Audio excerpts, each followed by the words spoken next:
To discuss all, Betsy Woodruff, a political reporter for the Daily Beast, good enough to join us now from Washington. And Betsy, certainly a curious choice of words there from Kellyanne Conway, given the news of the past week. What did you make, not just of the overall message sent to the party, but let's be very frank here, the way in which the message was delivered? They clearly have that word on the brain over in Trump Tower. I mean, the reality is it's a term that a lot of people, particularly evangelical Christians who Kelly Conway has close and deep ties with, don't particularly appreciate, especially in public discourse. The fact that she's now using it, seeming to normalize it, I imagine they hope will have the effect of making the audio from years ago that Donald Trump said sound a little bit less weird on people's ears. I don't think it's going to work. That said, I think it's interesting that Conway criticized Republicans, including Paul Ryan, for being wishy-washy, because in Paul Ryan's case, Trump himself was actually quite wishy-washy. At first, he sort of played footsie with Paul Ryan's far-right primary challenger, Paul Nealon.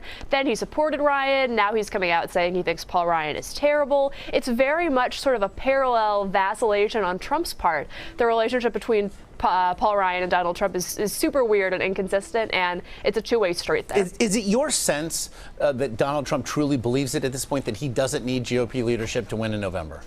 My guess would be that he does. Yeah, look, the reality is that he was up against almost the entire Republican Party establishment political machine over the primary. He was extremely successful, as we know, obviously, and now I think he probably has a sense that he goes to these rallies and he hears from supporters and he walks outside Trump Tower on the worst day of his campaign, and there's a joyous mob there celebrating him. I think on a psychological level, it's very easy to think, why do I need these nerds over at the RNC when I can get thousands of people to show up at an event in Florida? Meanwhile, the Trump campaign out with another new attack ad this morning. I want to give you a look and listen, get your thoughts on the other side. The Clintons. From dead broke to worth hundreds of millions. So how did Hillary end up filthy rich? Pay-to-play politics. Staggering amounts of cash poured into the Clinton Foundation from criminals, dictators, countries that hate America. Hillary cut deals for donors, sold out American workers, exploited Haitians in need. She even handed over American uranium rights to the Russians. Hillary Clinton only cares about power, money, and herself. No lines to read between are necessarily required, I suppose, there, Betsy. And meanwhile, you look at some of the emails uncovered in the hack of John Podesta's emails in the WikiLeaks dumps. They seem to a degree, reinforce this narrative the Trump campaign is now pushing. However, in what would perhaps in any other election cycle be a really bad week for the Democratic nominee, perhaps this would qualify as the October surprise. Is it just not going to find any traction given the travails of Donald Trump? You know, I think it's a question of time, and it's a question of Trump's ability to change the narrative here. And this is why having the RNC on board with him and having a functional relationship with Paul Ryan would be so helpful. Because when you're in the middle of a campaign and you have this situation that's basically a gift from God, right? These Podesta email leaks are fantastic for the Trump campaign. If you don't have a well-organized army of surrogates and supporters who can go on cable news, who can write op-eds, who can publicly push that story and kind of change the focus, then it's tough to take the focus off of your own problems.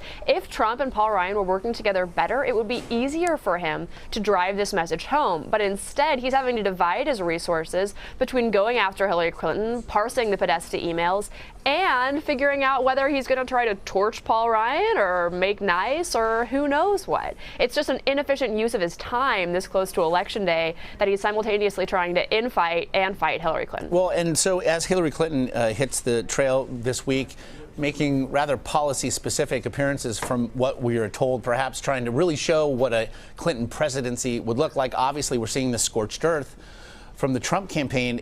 Is there an endgame strategy here for Donald Trump?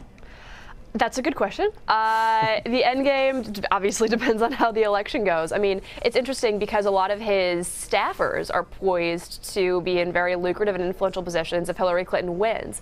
For instance, we've got a story today about David Bossie, who's Trump's deputy campaign manager. He's dedicated his career to going after Hillary Clinton with minimal success. And if Trump ends up losing, then Bossie is going to be positioned to present himself as one of the leading Hillary Clinton antagonists and use that Trump credibility party to raise lots and lots of money through direct mail off of conservative and Tea Party donors. So it's kind of a win-win for Trump's staff, regardless of the outcome in November. Of course, the challenge for Trump of, trying to be policy heavy while also going after Hillary Clinton, while also going after Paul Ryan, is not something he's proven uniquely successful at thus far.